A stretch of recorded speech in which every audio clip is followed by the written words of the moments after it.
Hi guys, Australian point test system. Let's talk about this.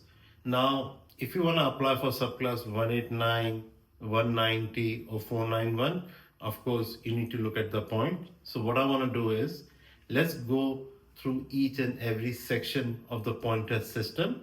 And guys, if you want to calculate your own points, what you can do is, you can basically take a pen and paper, and you can also stop my videos at time, and then you can calculate your points. Okay, so now again, as I said to you, it is for subclass 189, 190 and 491.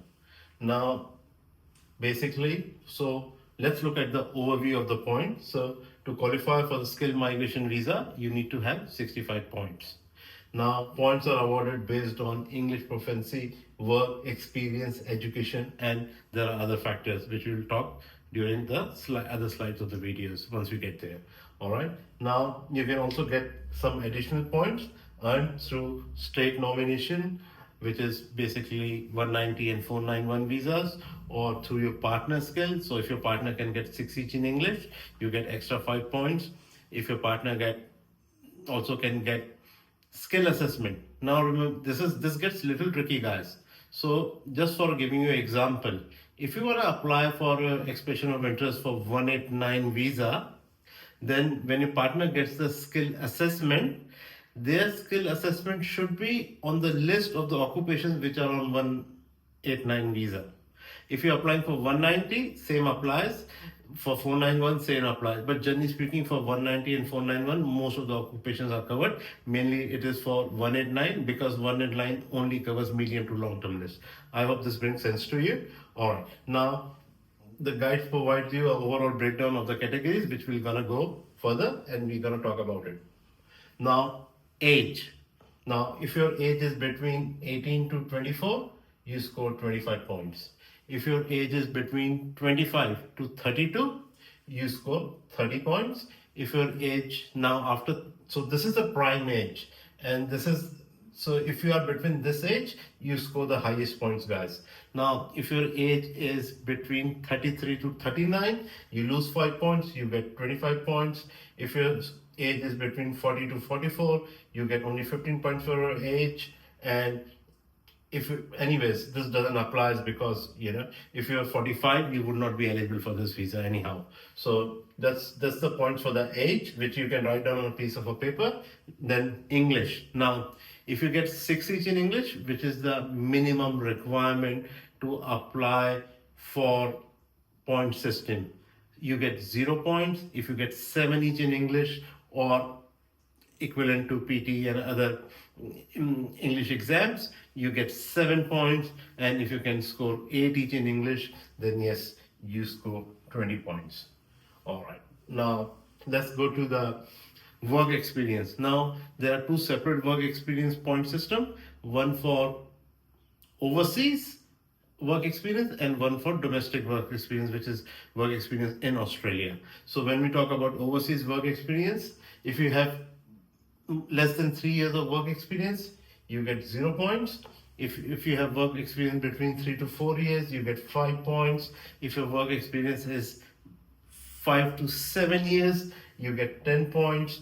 And if your work experience is up till 8 years, you get 15 points. Now guys, also remember one thing, you can only calculate points pardon for my writing, up to 10 years. So what it means is,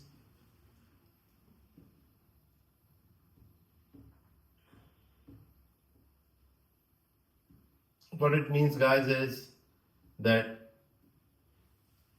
the 8 years of work experience should be within the last 10 years. If it goes beyond 10 years, you cannot calculate those points. Okay. Now let's go to the next slide, which is Australian work experience. Now, if your work experience is less than 1 year, you get 0 point. If your work experience is for 1 year, you get 5 points. If your work experience is between 3 to 4 years, you get 10 points. If your score is 5 to 7 years, you get 15 points. And of course, if you've been here from very long time and working in your occupation up to 10 years, you get 20 points. So guys, when you're calculating points, so hypothetically, think about this way. You've been in Australia from last 3 years, all right? So you will score 10 points. And if you've been outside Australia, in your country, or some anywhere else other than Australia, and you've been working in your occupation previously, so you can calculate into the last 10 years. So in the last 10 years, if you have, like, for example, you've been working 5 years prior to coming to Australia, so you can calculate those 10 points plus 10 points, that makes 20 points. I hope this brings sense. All right, now for education, all right, if you got a PhD, you score 20 points. If you got bachelor's or master's, you score 15 points. If you got a diploma or a trade qualification, that gives you 10 points. And if there's no qualification, of course, you get no points. And now there are some other categories as well, which we can look into it. Australian study requirements. So if you studied in Australia, that gives you 5 points. If you have studied in Australia and in a regional area, that gives you extra 5 points. So what is the regional area? Anything other than Sydney, Melbourne, and Brisbane is a regional area, okay, for the immigration purpose. Now, if you have done a professional year, especially this goes to the students who are into IT, engineering, and accounting.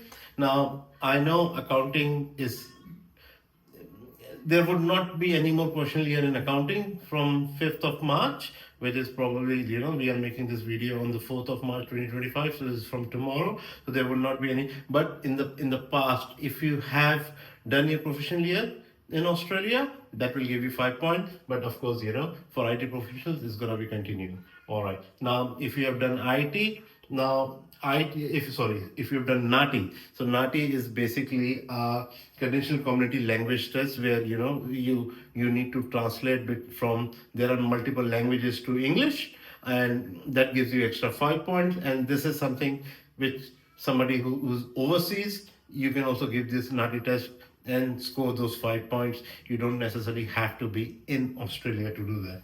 Now, if your qualification of your PhD or Masters is in STEM, then I've done another video for the STEM. But yes, if your qualification is in STEM, then that gives you extra 10 points.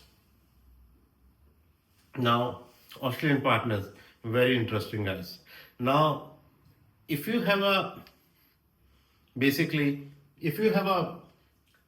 are single, all right, that gives you extra 10 points. Now, if your partner can score 6 each in English, that gives you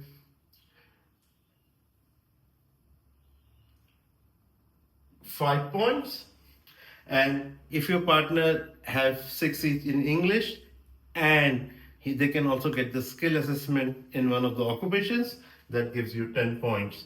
So in a nutshell, for people, those who have the partners and they cannot get the skill assessment and they cannot get competent English, they lose 10 points when you're in competing with other candidates. And that 10 points can make a big difference at the time of the selection. All right. So guys, this is total the nutshell.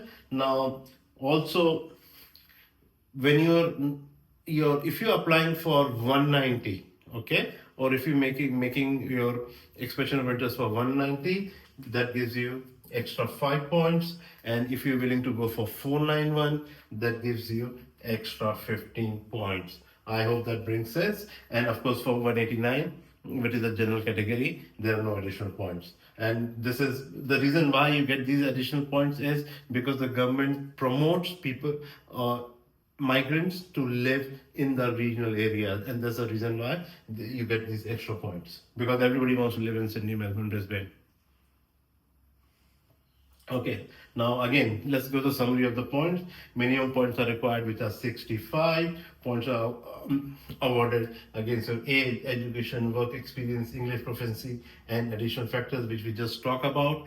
State nomination and regional sponsorship. So 190 will give you extra 5 points. 49 will give you extra 15 points. Partner skills, yes. Choose a smart partner, that will give you extra points. Higher scores increased chances of getting an invite. It's a common sense. I think there shouldn't be. And now, guys, if you think you meet your points, and we're gonna leave uh, links at the bottom. If you want to contact our office, you are more than welcome. We are more than happy to help you get your skill assessment done, get your expression of interest, ROI, and also advise you what state would be best depending upon your situation, your qualification, and the factors which are dependent to you and what you're doing and how it will benefit you to get the best out of it. All right, guys, good luck. Speak to you again.